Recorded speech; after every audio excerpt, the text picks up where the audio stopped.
matin, notre thème c'est « Avec les anges, la vie change ». En lisant les deux textes du jour, nous avons pu dégager les 9 anges qui vont désormais monter et descendre dans nos vies. Sur nous, sur nos familles, sur notre paroisse, sur nos entreprises. Comme on a dit, les anges montent et descendent. J'ai trouvé 9 anges qui vont monter et descendre sur nos vies, sur nos entreprises, sur notre paroisse. Voilà. Parce qu'on dit les anges montent et descendent. Donc il y en a beaucoup qui vont monter et descendre. Alors j'ai dit, le premier ange, c'est l'ange de la providence. L'ange de la providence, c'est à partir de ce texte que je tire. Jacob quitta Bersabée et partit pour Haran.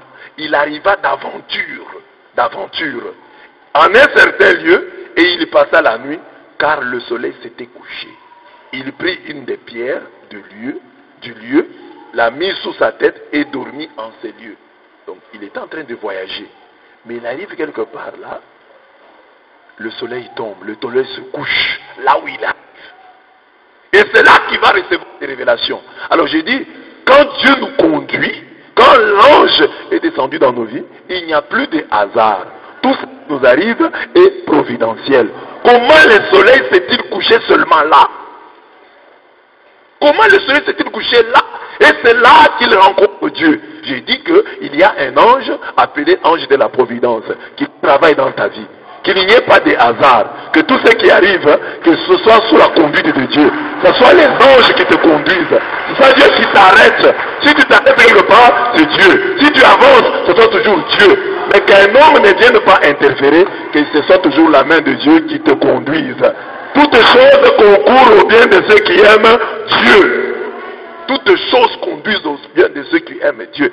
Si le soleil se couche quelque part, il y a une main de Dieu qui t'a arrêté là-bas. Ne vous inquiétez ne vous inquiétez pas de votre vie, de ce que vous mangerez ou de votre corps, de quoi vous le vêtirez. Hein? La vie est mieux que la nourriture, le corps plus que le vêtement. Et même les cheveux de votre tête sont comptés.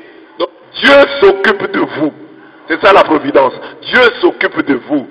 Quand quelque chose vous arrive, dites à la providence. Deuxième ange, l'ange des songes. Il eut un songe. Il y a des gens qui ont toujours de mauvais songes, de mauvais rêves. Oh, j'ai vu des démons ou des serpents, des chiens en train de me pourchasser. Mais quand Jacob lui arrive, là où il est arrivé, là où le soleil s'est couché, on dit qu'il eut un songe. Et qu'est-ce qu'il voit? Une échelle dressée. Une échelle qui monte jusqu'aux cieux. Et les anges de Dieu qui montent et descendent. Ça veut dire quoi? On ne dit pas les anges de Dieu qui descendent et montent. Parce qu'en fait, on devait dire les anges de Dieu qui descendent et montent. Parce que les anges, nous pensons qu'ils sont au ciel. Alors comme ils sont au ciel, les anges vont descendre et monter. Non, on dit les anges qui montent et descendent. Donc tu as toujours des anges là à côté de toi. Ils attendent que tu donnes un ordre. Ils attendent que tu fasses une prière. Pour qu'ils montent avec. Les anges attendent ta prière. Les gens attendent ton mot. Parce qu'ils sont à ton service. Ils sont là. Ils attendent. Et quand il rêve, il a ce songe-là. Ah! C'est sérieux. Il prend ça au sérieux. Alors j'ai dit ici, après cela, c'est une promesse de Dieu. Dieu dit, après cela, je répandrai mon esprit sur toute chair. Vos fils et vos filles prophétiseront. Vos anciens auront des songes. Vos jeunes gens, des visions. Jacob n'est pas si vieux que ça, mais il a un songe. Joseph était jeune, il avait des songes. Et Jacob a eu un seul songe. J'ai prêché encore des années sur ça. J'ai dit aux gens, mais nous avons toujours des songes. Dieu nous parle, mais nous ne prenons pas ça au sérieux. Mais Jacob n'a eu qu'un songe. Vous allez voir, dès qu'il a eu le songe, c'est qu'il a fait avec ce songe. Mais toi, il t'est déjà arrivé de rêver.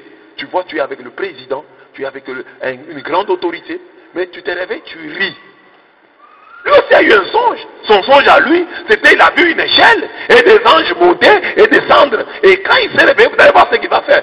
Il prend son songe au sérieux. Alors que toi, tu blagues avec les songes. Si tu vois quelque chose, tu rencontres le président, tu parles à une grande autorité, tu vas te réveiller le matin, tu vas rire. Écoutez ce que j'ai vu. J'ai vu que j'étais avec le président. Moi ici, je veux voir le président où. Mais lui a pris au sérieux l'unique songe. J'ai dit la même chose pour Joseph.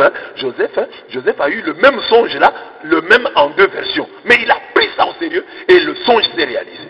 Nous avons aussi des songes que nous ne prenons pas au sérieux. Nous ne prenons pas au sérieux.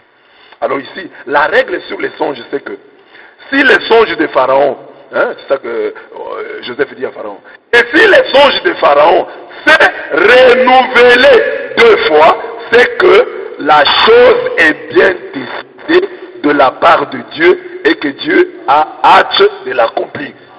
Voilà une bonne interprétation. Donc quand vous avez un songe qui revient 2 fois, c'est que Dieu veut faire quelque chose. Dieu a décidé de faire ça. Mais nous parfois nous avons des songes. La même chose, si vous avez un mauvais songe, c'est que les démons ont décidé de faire quelque chose comme ça. Quand le songe se répète, il est récurrent, c'est vraiment un message. Ne le négligez pas, prenez-le au sérieux, car Dieu parle tantôt d'une manière, tantôt d'une autre, et l'homme ne fait pas attention, et l'homme ne prend pas garde. Le 3e ange, c'est l'ange de la répétition. Quand Yahweh, le Seigneur, apparaît à Jacob, il lui répète des paroles. Nous sommes ici à Jacob. Il lui répète des paroles qu'il avait dites à Abraham. Ce sont les mêmes paroles. Je suis Yahweh, le Dieu d'Abraham, ton ancêtre, et le Dieu d'Isaac. La terre sur laquelle tu es couché, je la donne à toi et à ta descendance. Ta descendance deviendra nombreuse comme la poussière du sol, etc. Ça, c'est ce qu'il dit à Jacob. Mais il avait déjà dit ça. Ça a le goût du déjà entendu. Il a déjà dit ça à Isaac. Il avait d'abord dit à Abraham, il dit, à toi et à ta race, après toi, je donnerai le pays où tu séjournes, tout le pays de Canaan, en possession, à perpétuité, et je serai votre Dieu. Et il va dire la même chose à Isaac. Ne descends pas en Égypte, demeure au pays que je te dirai.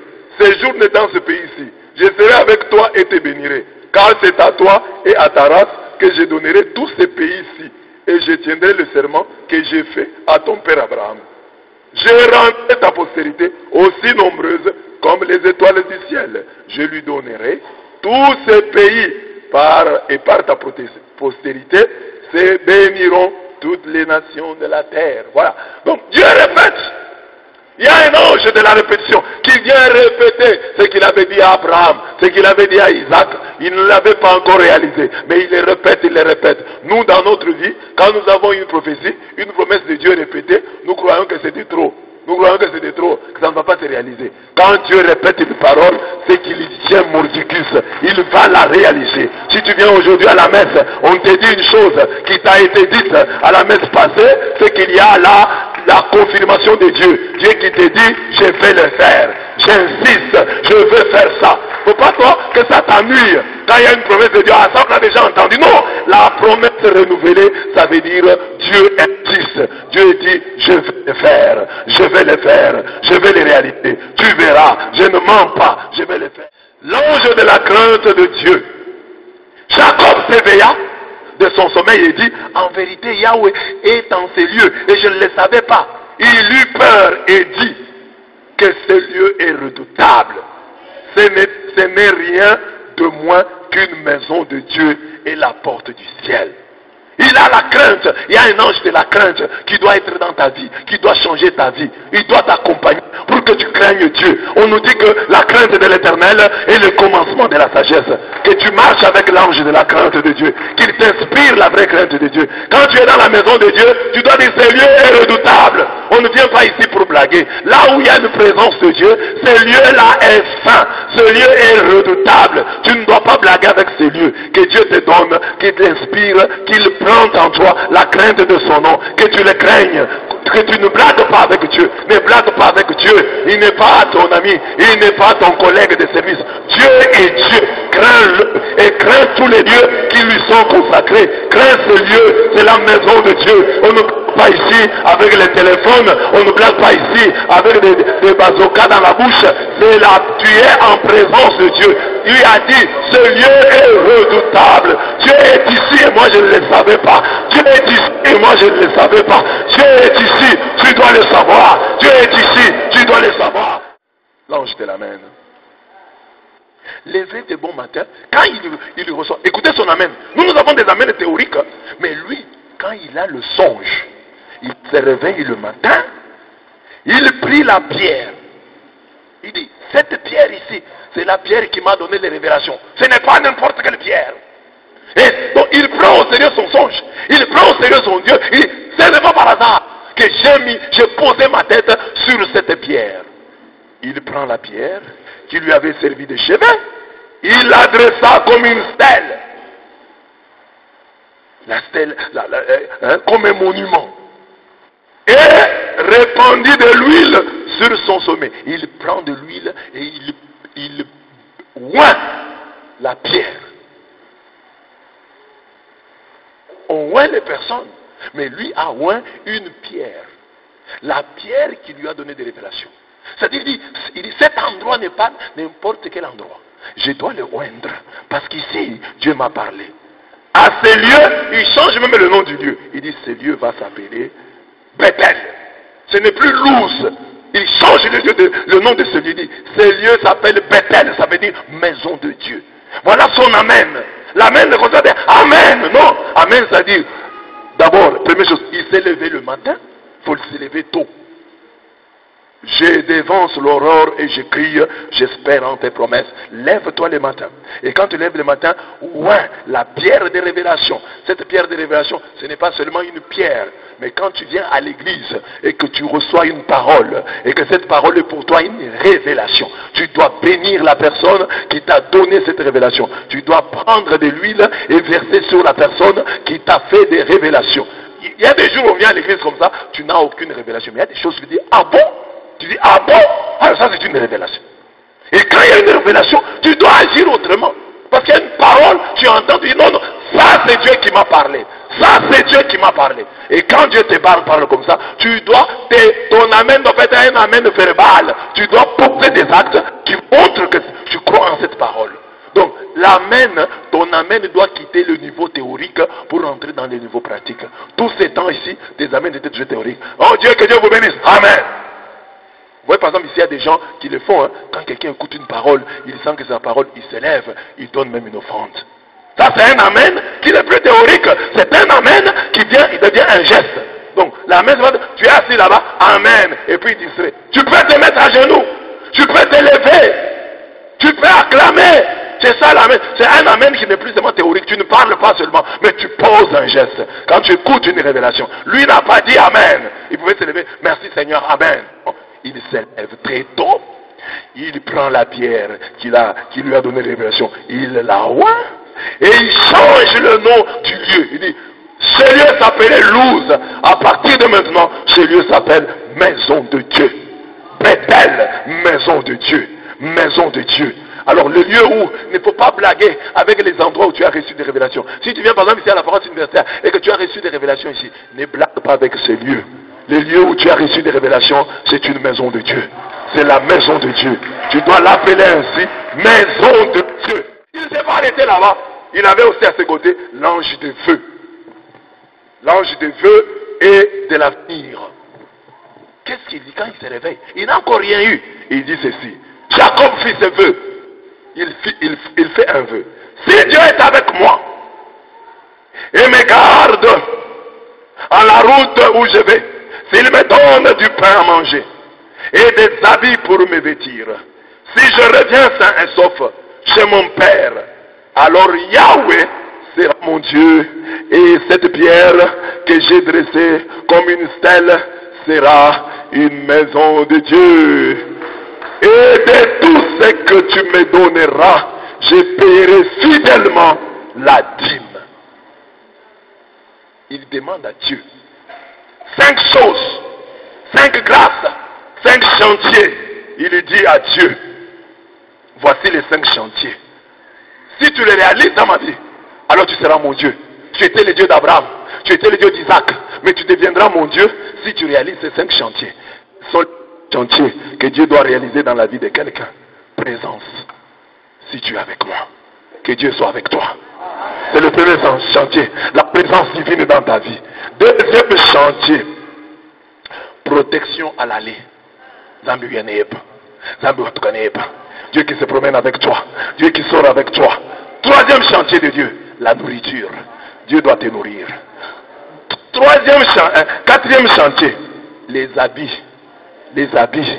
Parce que tu négliges la dimension des habits. Les habits, c'est un des chantiers de Dieu. Il dit, si tu es avec moi, si tu es avec moi, si tu es avec moi, si tu me protèges à l'aller, si tu me donnes à manger, si tu me donnes des habits, et si tu me protèges au retour, alors et alors seulement, tu seras mon Dieu. Je ne dis pas trop vite que tu es mon Dieu. Tu seras mon Dieu si tu m'aides, tu me protèges à l'aller, tu me protèges au retour, tu me donnes à manger, tu me donnes des habits. Si tu fais cela, tu me donnes à manger. Tu es dans ma vie, tu me protèges à l'aller, tu me protèges au retour, tu me donnes à manger, tu me donnes des habits, alors tu seras mon Dieu. Alors tu seras mon Dieu. Ça, c'est ce que lui dit à Dieu. Et il ajoute maintenant à Dieu, il dit, bon, maintenant, si toi tu fais ça, tu réalises les 5 chantiers là, voilà ce que moi je vais faire. Premier chantier, pour moi, je vais te construire une maison. Cette pierre, je vais te bâtir une maison. Et puis après, je te donnerai la dîme de tout. Je te paierai fidèlement ma dîme. Je te paierai fidèlement ma dîme. Il a demandé à Dieu les 5 chantiers et il a fait un feu. Beaucoup de chrétiens ne sont pas bénis. Dans leur prière, il n'y a pas de vœu. Je parlais hier de l'intérêt de Dieu. Quand tu pries là, Dieu ne voit pas son intérêt. Il dit, Seigneur, bénis-moi, que j'ai les mariages. Dieu dit, quand toi tu auras les mariages, moi j'aurai quoi? Tu n'as rien non, à proposer. Mais lui dit, Seigneur, si tu réalises dans ma vie les 5 chantiers, je t'ai dit que je vais bâtir une maison ici.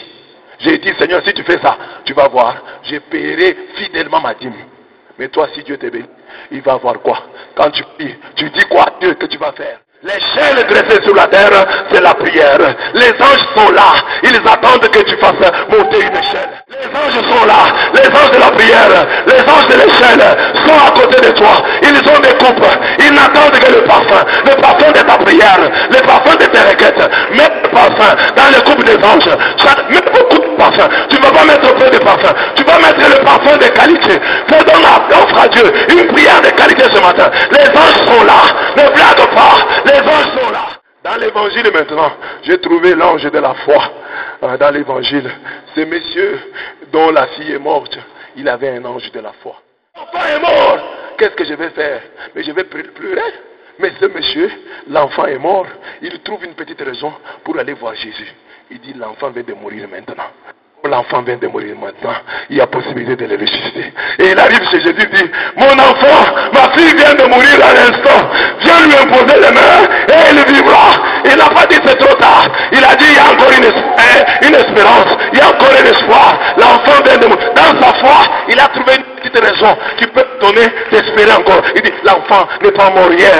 L'enfant n'est pas mort avant-hier. L'enfant n'est pas mort il y a 3 jours. L'enfant vient de mourir à l'instant. Viens lui imposer la main. Et l'enfant revivra. Viens lui imposer la main. Tu as un problème qui est arrivé hier, qui est arrivé il y a une semaine. Dis à Dieu, le problème ne date que d'hier. Tu peux le terminer. Il n'a pas encore mis de plonger ses racines dans la terre. Et Jésus, quand il arrive, il minimise. La foi doit être quelque chose comme ça, qui vous aide à minimiser votre souffrance, vos problèmes. Jésus a la foi. Il dit aux gens qui trouvent au deuil, il dit, retirez-vous, retirez-vous.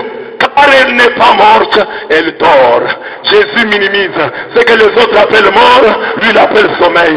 La même chose, ce que les autres appellent célibat, appelez-le préparation au mariage. Ce que les autres appellent chômage, dites-leur renforcement des capacités. Minimise ton problème, n'aggrave pas ton problème. Oh, l'enfant dort, toi tu dis qu'il est mort. Non, l'enfant dort, il n'est pas mort. Lui dit l'enfant dort, il n'est pas mort. Là où nous disons l'enfant est mort parce qu'il dort. Oh, Jésus a dit l'enfant dort, l'enfant n'est pas mort, il dort simplement. Dis pas à Dieu combien grand est ton problème, mais dis au problème combien grand est ton Dieu. Dieu est allé aux extrêmes pour te dire que ton problème est petit. Abraham a eu un enfant lorsqu'il était centenaire. lorsqu'il était centenaire. Toi, tu n'as que 50 ans, toi qui n'as que 40 ans, toi qui n'as que 30 ans, Dieu va te donner les enfants. Neuvième ange, neuvième et dernier ange pour aujourd'hui, l'ange de la concentration. Cette femme va voir Jésus. Cette femme qui avait des écoulements de sang depuis 12 ans. Elle va à Jésus avec une conviction, avec une parole intérieure. Son désir, elle transforme son désir en prière.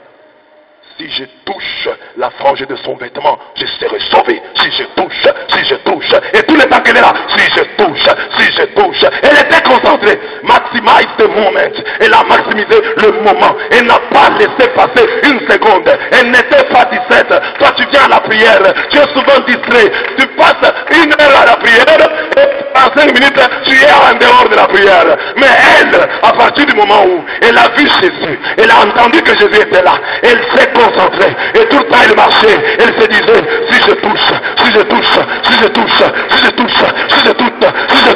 je serai guéri. Mais toi tu viens à l'église, il y a l'Eucharistie, il y a le corps du Seigneur. Tu es à l'église, tu es distrait. Et au moment de la communion, tu te lèves maintenant pour venir prendre la révolution. Elle était concentrée. Que l'ange de la concentration soit à tes côtés pour te dire, reste dans la prière, ne voyage pas. Interdis à ton esprit de voyager. Interdis à ton esprit, mon esprit tu ne dois pas voyager. Si tu comprends les 9 anges là, et si tu marches avec eux, si tu dis à ces anges, mettez-vous à mes côtés, vous les anges de Dieu, je vous intime l'ordre de rester à mes côtés. Vous les 9 anges de ce matin, restez à mes côtés et parlez-moi et dites-moi ce que je dois faire. Quand j'oublie que l'ange de la concentration me récupère, quand j'oublie que l'ange de la foi soit là, que l'ange de l'échelle soit là pour me demander de prier, Seigneur, que ces anges soient à côté de moi. S'ils sont à côté de moi, ils vont monter avec ma prière et ils vont descendre avec mes bénédictions. Ce matin, tu n'es pas venu ici pour rien. Je ordonne aux anges de monter maintenant avec tes prières. Dis aux anges, j'ai mis quelque chose dans la coupe. Dis aux anges, anges de Dieu, j'ai mis quelque chose dans la coupe. Il y a un parfum dans la coupe. Prenez la coupe. Amenez la coupe chez Dieu. Amenez la coupe de mon parfum. Le parfum de ma requête. Ange Gabriel, ange Raphaël, ange gardien. Vous les anges, j'ai dit que la coupe est pleine. Il y a du parfum dans la coupe. Ange de Dieu, montez. Écoute Seigneur les supplications de ton église en prière et donne-lui tout ce qu'elle te demande d'un cœur plein de foi par Jésus le Christ notre Seigneur. Amen.